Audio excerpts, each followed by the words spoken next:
In this tutorial, we're going to be using 3ds Max to run a sunlight analysis on buildings or geometries.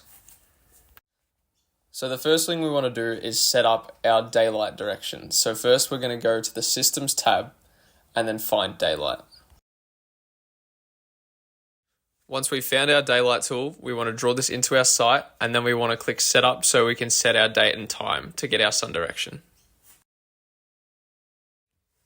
When we scroll down, we can see the Get Location button. Let's click on that and select our location, which will be Melbourne in our case. As we can see now, we have our location set and we can see the time as well. But what we want to do is create multiple sunlight analysis for different times of the day to get a more accurate analysis. To do this, we want to select our daylight analysis, right click it and find clone. And what we're going to do is we're going to make a copy clone of these.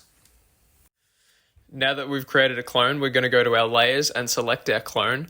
Then we'll find our way back to the setup button where we can change our date and time to 3-hour intervals. We can then repeat this process 3 more times so we have 5 different 3-hour intervals for our sunlight. There may be a situation where you have 2 separate files, one with your buildings and one with the daylight analysis. In this case, we want to import our daylight analysis from another file into this file with the buildings.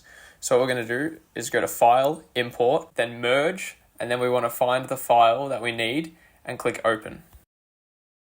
What this will do is open up all our layers from the imported file. So in these layers, we want to select all of the daylight analysis that we want to bring in and then click OK.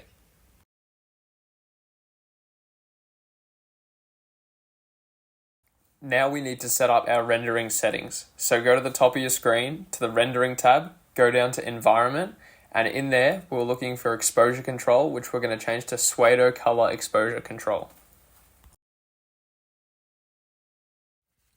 To see this come into effect, we need to go back to our main interface where our model is, and where it says Standard, we're going to click on that and change to High Quality.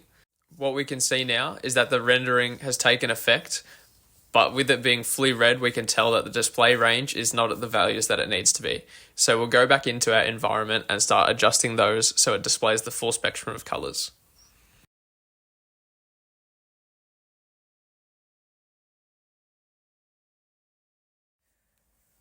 Now all you have to do is keep adjusting the values until it's at a point that you like, and from there you can screenshot or render out your views, and that's your sunlight analysis.